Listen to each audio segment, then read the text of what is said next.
કેટલાક એ લોકો જે એમના અનુભવ ઉપરથી જે તારણો લાવ્યા છે એ આ પ્રમાણે છે. પહેલું, જાગૃતિ વધારો લોકોમાં, બાળકોમાં, અને એ લોકો કરતા એ લોકો બાળકો ઉપર વધારે જોર આપે છે. અને એટલા જ માટે એ લોકો ત્યાં 3જા 4થા ધોરણથી જ બાળકોને સમજાવવામાં આવે છે તમાકુ અને દારૂ વિશે શું છે, શું નહીં, એના શું જોખમ છે, એ કેટલું હાનિકારક છે, જેથી બાળકો જ જાતે ડિસિઝન લઈ શકે કે આમાં પડવા જેવું નથી.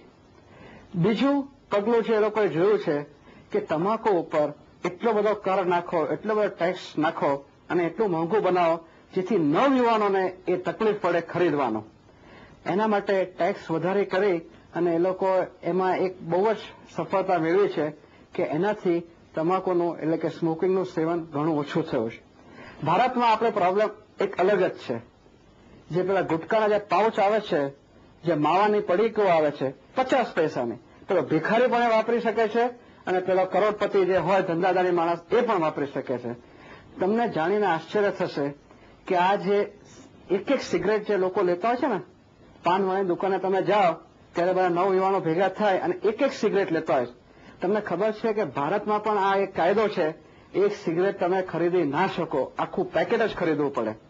પણ લોકોને એના વિશે જાણ જ નથી. આખું પેકેટ જો ખરીદવાનું આવે નિયમિત બેઝિસ ઉપર તો લોકો વિચાર કરતા થાય કે હાલું આ તો મોંઘું પડે છે, અને એનાથી એ લોકો એમનું જે સ્મોકિંગ અને ગુટકા ખાવાની જે આદત છે એના ઉપર થોડો અંકુશ લાવી શકતો હોય છે. ત્રીજો કિમિયો જે બહુ જ સફળ થયો છે એ જાહેર સ્થળો ઉપર પ્રતિબંધ.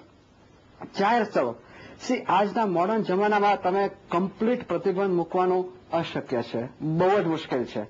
ગુજરાતમાં દારૂબંધી છે અને એના 100% ફાયદા છે, પણ તમાકુ ઉપર એવી પ્રતિબંધ રાખવાનું બહુ જ મુશ્કેલ છે. પણ આપણે એવું કરીએ કે જાહેર સ્થળો ઉપર તમાકુનું સેવન નહીં કરવાનું, જે હવે નવા કાયદામાં એની જોગવાઈ પણ થઈ ગઈ છે. અને એના હિસાબે શું થશે તમે જાણો છો કે કોઈ પણ વ્યક્તિ ગમે ત્યારે સિગરેટ કે બીડી લે એને કહે સોરી અહીંયા અલાઉડ નથી, તમે પેલી જગ્યાએ જાઓ, તમે અહીંયા નહીં તમે બહાર જાઓ, અહીંયા નહીં તમે ત્યાં જાઓ. અને એવું જયારે એક વાતાવરણ ઉભું થાય ને, ઓફિસમાં પેલો ચાલુ કરે નહીં અહીંયા નહીં, મને નુકસાન થાય છે. અમેરિકામાં આ કિમિયો બહુ જ સક્સેસફુલ સાબિત થયો છે કે જાહેર સ્થળો ઉપર બધાની વચ્ચે જ્યાં 5 થી લોકો ભેગા થતા હોય ત્યાં ધૂમ્રપાન નહીં કરવા દેવું. એ જ પ્રમાણે ગુટકા તો એ તો બાજુવાળાને કંઈ હેરાન કરતા નથી, તો એ ગમે ત્યાં જે પિચકારીઓ નાખે છે તો એની ઉપર પ્રતિબંધ નાખવાનો અને એને દંડ જ કરી દેવાનો, સીધા 200 રૂપિયા દંડ, 500 રૂપિયા દંડ. તો પેલો 50 પૈસાનો ગુટકા તો બધાને પોસાય છે, તો પેલો જે દંડ જે છે ને એ કોઈને પોસાશે નહીં. અને એનાથી એ લોકોની આ એક્ટિવિટી ઉપર થોડોક કંટ્રોલ આવી શકે છે. ચોથી વસ્તુ જે છે કે જાહેર ખબરો ઉપરના પ્રતિબંધ. પાંચમું, સ્ટ્રોંગર હેલ્થ વોર્નિંગ્સ. એટલે આ બધા જે કિમિયાઓ છે, જે નુસ્ખાઓ છે એ ટાઈમ ટેસ્ટેડ છે, પ્રૂવન છે. ડોક્ટર કિન્નરભાઈ, ભારત સરકારે તો તારીખ 1 2 થી તમાકુ સામે, તમાકુની જાહેર ખબરો સામે પ્રતિબંધ મૂકતો કાયદો અમલમાં મૂકી દીધો છે. આ કાયદાની સાથે સાથે તમાકુનો પ્રચાર અને તમાકુનું સેવન અટકાવવા માટે સામાન્ય પ્રજાજનો શું કરી શકે? આ ગ્લોબલ લિંક બહુ સંભળાય છે નામ હમણાં, તો તે શું છે? ભારત માટે સૌથી સારા સમાચાર હોય તો 1 મે થી જે નવો કાયદો પસાર કરવામાં આવ્યો છે એ છે. તમને જાણીને આશ્ચર્ય થશે કે અમેરિકામાં એ લોકોએ એક તારણ કરેલું છે કે દરેક તમાકુ યુઝર્સ જો રોજની ફક્ત 1 સિગરેટ ઓછી કરે તો તમાકુની કંપનીઓને નુકસાન કેટલું થાય છે ખબર? 400 કરોડ રૂપિયા. ભારતમાં એ કાયદો પસાર થયો એ સાચે જ એના માટે બહુ જ મોટી સફળતા છે, અને એના માટે આપણે ગવર્મેન્ટના સાચે જ એ એક્શનને બિરદાવવાની જરૂર છે. કાયદો તો થઈ ગયો છે, તો હવે આપણું કામ શું છે? ગવર્મેન્ટનું કામ છે કાયદાને એન્ફોર્સ કરવાનું, તેમાં આપણે પણ સહકાર આપવાની જરૂર છે.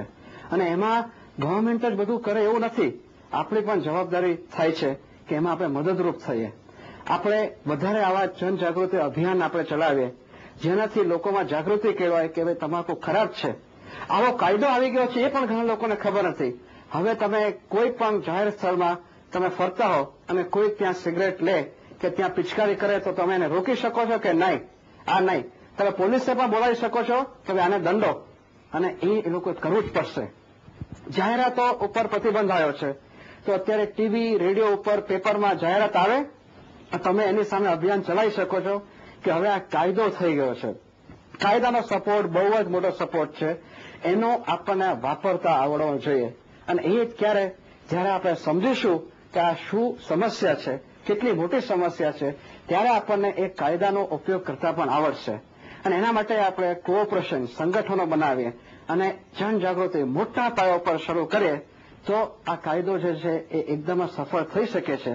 અને છેવટે આપણે એક તમાકુ ફ્રી સોસાયટી, તમાકુ ફ્રી વિશ્વનું આપણે સાચે સપનું જે પહેલા લાગતું હતું થોડા વર્ષો પહેલા, એક સાકાર સ્વરૂપે આપણે જોઈ શકીએ છીએ. ગ્લોબલ ઇન્ક એક આંતરરાષ્ટ્રીય ઇન્ટરનેટ બેઝડ ઓર્ગેનાઇઝેશન છે તમાકુ વિરોધી. એનું બેઝ સ્વિટ્ઝરલેન્ડમાં છે અને એ વિશ્વ આરોગ્ય સંસ્થાનું જ એક પાસું છે. એમાંથી આખા વિશ્વના બધા તમાકુ વિરોધી જે એડવોકેટ્સ છે એના મેમ્બર્સ હોય છે અને વિશ્વના કોઈ પણ ખૂણામાં તમાકુ લગતી અથવા તમાકુ વિરોધી કંઈ પણ ચાલતી હોય, ચળવળ ચાલતી હોય, એના વિશેની માહિતી હોય છે. અને એટલું જ નહીં, તમારે તમારા એરિયામાં કંઈ પ્રોબ્લેમ થતો હોય તો તમે એ લોકોને તમે મદદ લો તો તરત જ એ લોકો તમને મદદે દોડી આવશે.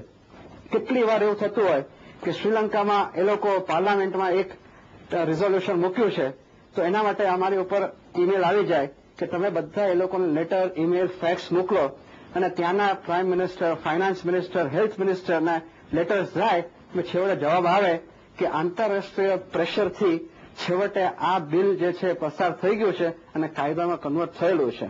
એટલે આ એક આંતરરાષ્ટ્રીય કોઓપરેટિવ મુવમેન્ટ છે અને એ જ જોવા જેવું છે કે આંતરરાષ્ટ્રીય કોઓપરેશનથી પણ એટલું પ્રેશર લાવી શકાય છે કે આપણે તમાકુનું સરસ રીતે આપણે એને કાઉન્ટર કરી શકીએ એમ છે અને આ જે એક સપનું છે સાચે જ આપણે સાકાર કરી શકીએ છીએ. ડોક્ટર કિન્નરભાઈ, આપ આપનો કિંમતી સમય ફાળવી આ કાર્યક્રમમાં આવ્યા અને અમને સૌને તમાકુનું સેવન અને તેને લગતા વિવિધ પાસાઓની ખૂબ જ ઉપયોગી અને વિગતવાર માહિતી પૂરી પાડી તે બદલ આપનો ખૂબ ખૂબ આભાર.